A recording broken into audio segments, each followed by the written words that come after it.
Eu gostaria de convidar, então, para essa nossa conversa, o economista Igor Lucena, sempre presente aqui nos nossos programas, mas a primeira vez que aparece na nossa programação em 2023. Um ótimo ano para ti, Igor. Muito obrigado pela participação de hoje. Olá, Gabriel. Olá, Débora. É um prazer estar aqui com vocês. Prazer é nosso, viu, Igor? Maravilha. Igor, uma questão que eu gostaria de levantar a ti. A Débora acabou de trazer essa informação sobre a fronteira com Hong Kong. A gente vem trazendo ao longo dessas últimas semanas informações sobre alguns alívios na política de contenção da Covid lá na China.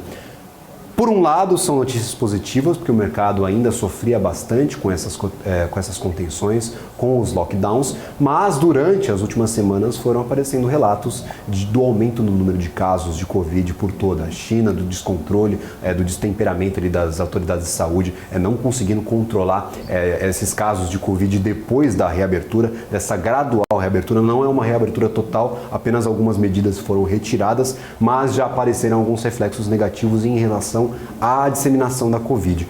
Como que você enxerga essa balança complicada para a China neste momento? O que é pior para a economia internacional e para a economia chinesa? Claro, a gente tem uma política muito dura de contenção na China, mas talvez essa política muito dura ela seja necessária porque a China não esteja preparada ali para receber essa abertura gradual. Como que você está enxergando toda essa questão internacional que envolve, claro, uma das economias mais influentes do mundo e que afeta o nosso mercado aqui no Brasil, que afeta o mercado nos Estados Unidos e na Europa também? Bom, Gabriel, existe 3 situações na China que é importante que as pessoas entendam o porquê que é tão diferente do Brasil e do resto do mundo.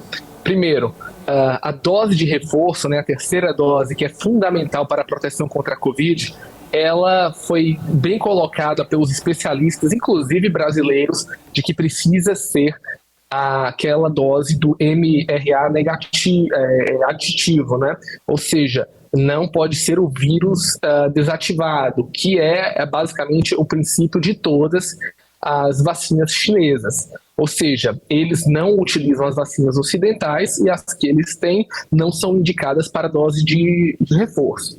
O segundo ponto é que a população com mais de 60 anos na China só tem aproximadamente 52% dessa população vacinada com a terceira dose. E mesmo assim a dose não recomendada. Ou seja, você tem 2 fatores que são muito propícios para o aumento da disseminação das variantes de Covid. Em terceiro lugar, é que o tratamento em grande parte das regiões mais agrícolas da China está sendo feito com medicina tradicional. Não que eu esteja fazendo qualquer demérito, mas o tratamento da medicina tradicional chinesa até então não é colocado como eficaz contra a Covid. Então você tem 3 fatores de saúde que de fato fazem com que a China esteja numa situação complexa. Existem relatos que há mais de 45 milhões de novos casos na China por dia. Apesar desses casos sejam leves, na população mais jovem, na população mais idosa, a gente vê cenas de que eles estão pessoas amontoadas em hospitais como se a gente estivesse ainda em 2019, 2020. Então, quando a gente fala sobre isso, mostra que a China tem seus problemas bem sérios de controle de Covid. E aí leva a 2 situações. A primeira, você teve lockdowns extremamente fortes que, de fato, romperam mais uma vez as cadeias produtivas e deixaram economias desamparadas por algumas semanas. Agora, isso não é capaz de controlar. A população chinesa está totalmente revoltada e o governo não vai perder seu, como eu posso dizer, controle político da situação. Por isso a política Covid-0 foi flexibilizada de uma maneira até mesmo radical. Ou seja, agora eles não estão contabilizando todos esses novos casos como Covid, Eles estão colocando que se forem casos mais leves e virem a óbito, mas que não tiverem todas as características de Covid, eles não sejam registrados como tal. Agora, a partir dessas próximas semanas, os chineses poderão fazer turismo no planeta inteiro. Isso significa que você vai ter uma grande quantidade de chineses transportando o vírus do Covid para outros países. Não é à toa que Canadá, Estados Unidos e países membros da União Europeia estão pedindo apenas para membros da China pessoas de Hong Kong ou de Macau que venham fazer turismo com um teste de Covid negativo, quando isso foi abolido em todos os países. Mas mesmo com o teste negativo, a gente sabe que vamos ter provavelmente uma nova onda de Covid. O quão séria ela vai ser, é difícil dizer. Agora, o fato da Covid estar sendo bem mais disseminada na China e as vacinas não tão eficazes é uma possibilidade de aumentos na questão das variantes. E esse é o grande problema. A gente tem que lidar com novas variantes mais perigosas no planeta inteiro. Quando a gente fala de economia mundial, o turismo chinês é muito importante. A China voltando a se abrir facilita o planeta inteiro, porque reúne cadeias produtivas e diminui, obviamente, custos de produção. Agora, por outro lado, mais turistas chineses, pode ser que as políticas de lockdown ou políticas de volta de máscara ou outros tipos de ações que a gente viu nos anos passados podem voltar para países ocidentais. Então, essa reabertura da China tem seu lado positivo e seu lado negativo para as duas situações, né? Então, isso é o que a gente vai ter que esperar para ver com essa nova abertura. Porém, do ponto de vista econômico, é importante dizer que não só a China vai, de fato, ter um ano de 2023 com a desaceleração econômica, mas outras nações, como os Estados Unidos, né, que provavelmente já está em recessão, a gente vai ver os dados nas próximas semanas, e alguns países da União Europeia, como a Alemanha e Reino Unido. Então você tem algo que nunca aconteceu nos últimos 40 anos, né? China no alto dos seus 17 trilhões de dólares de PIB, Estados Unidos e União Europeia entrando em ciclos decrescentes de crescimento conjuntamente. O que, na minha visão, para o Brasil é uma tempestade perfeita, porque retira os incentivos de crescimento econômico do Brasil para 2023 puxado pela balança externa. E aqui no Brasil, para que a gente tenha crescimento puxado pelo motor interno, a gente precisa das reformas, né? A reforma administrativa e principalmente a reforma tributária. Caso contrário, o cenário para a economia mundial externo já é negativo e para o Brasil vai ficar ainda mais. Então, se a gente não conta 2023 com a força de importações desses países para melhorar nossa atividade econômica, o que a gente espera é que, de alguma maneira, essas reformas saiam esse ano. Caso contrário, as nossas expectativas para 2023 serão bem menores. Tanto na geração de emprego, não acho que a gente vai ter um aumento do desemprego, mas um crescimento do nível de empregabilidade bem menor. Lembrando que a gente está com algo por volta de 8,5%, 9% de desemprego, ou seja, é próximo do pleno emprego para a nossa visão, mas esse ritmo vai decrescer muito.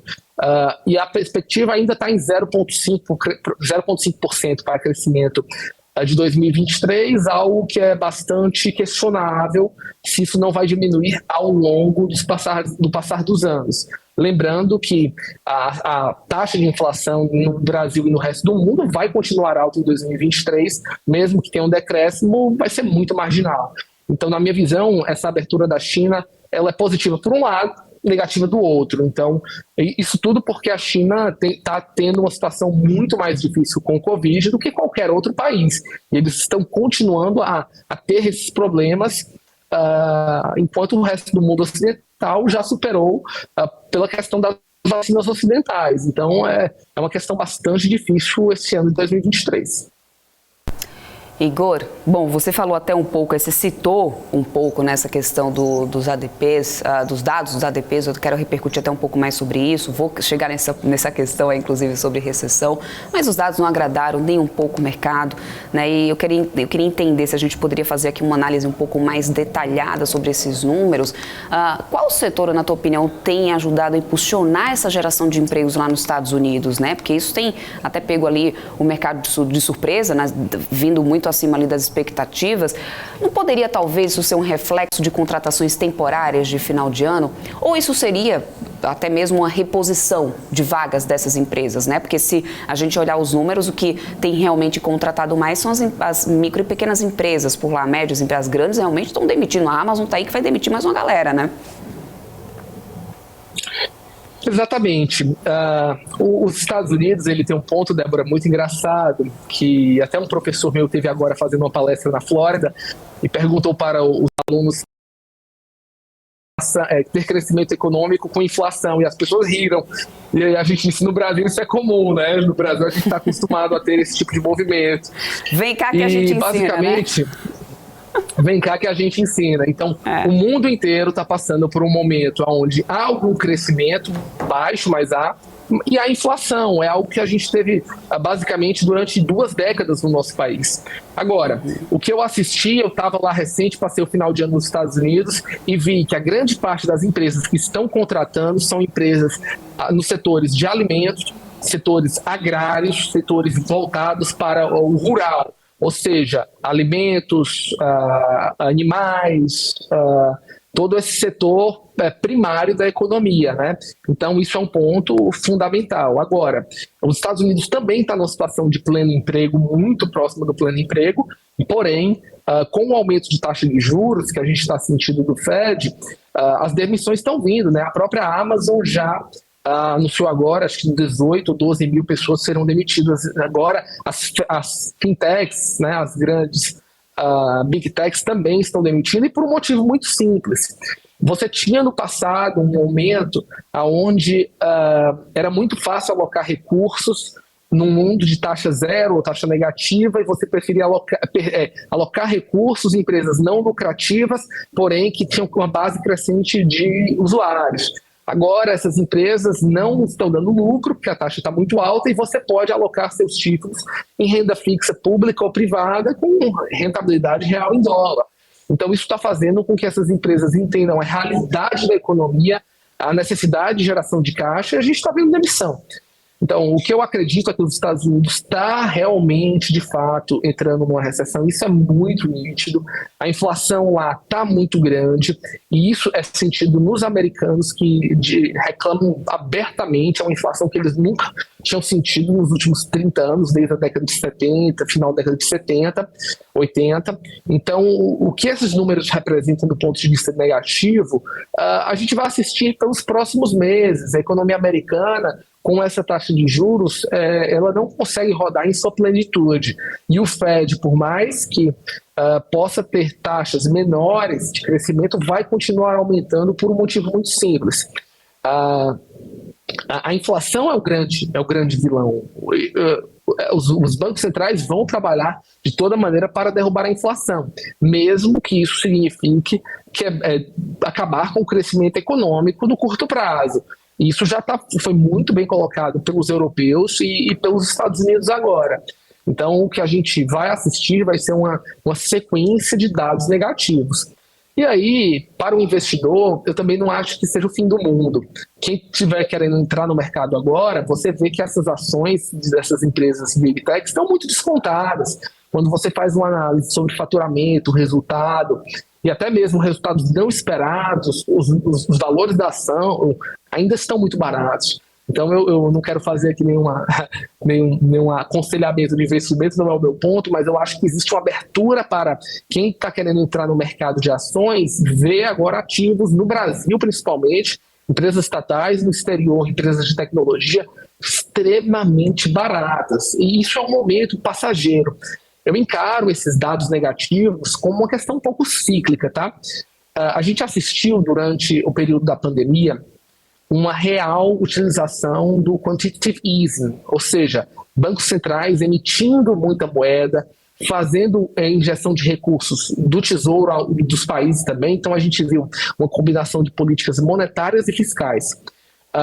De uma maneira essencial, isso foi necessário para impedir que o mundo inteiro entrasse em uma crise de depressão por causa dos lockdowns no planeta inteiro.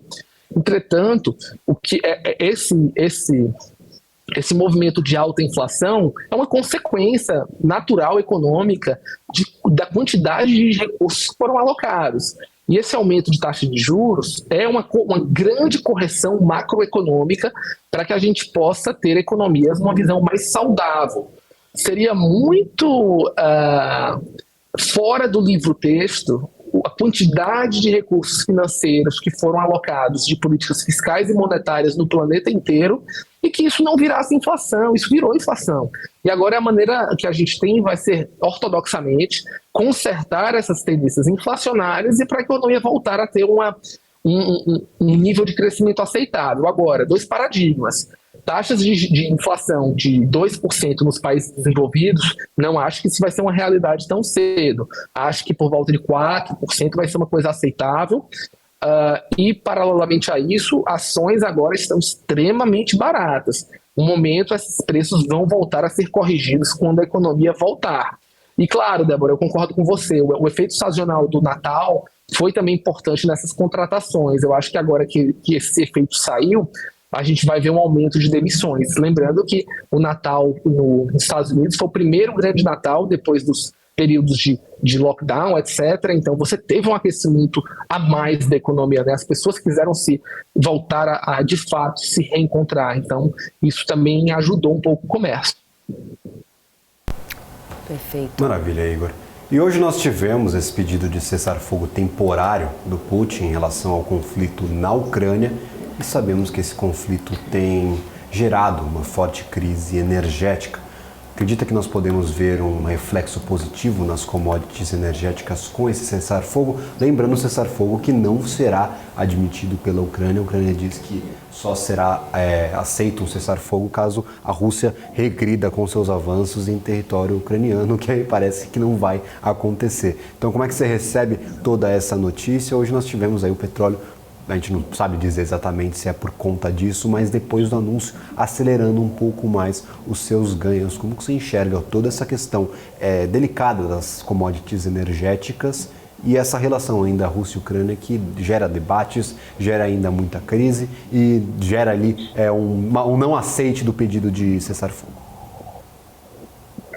Bom, Gabriel, quando a gente teve o ápice há mais ou menos 6 meses do preço, uns 4 meses do preço dos ativos energéticos, e a gente está falando de petróleo e gás, a União Europeia e os Estados Unidos fizeram uma política bastante acertada, que foi o uso de reservas emergenciais e a compra de estoques do planeta inteiro. Então você via navios de gás saindo do Canadá e da África para a União Europeia.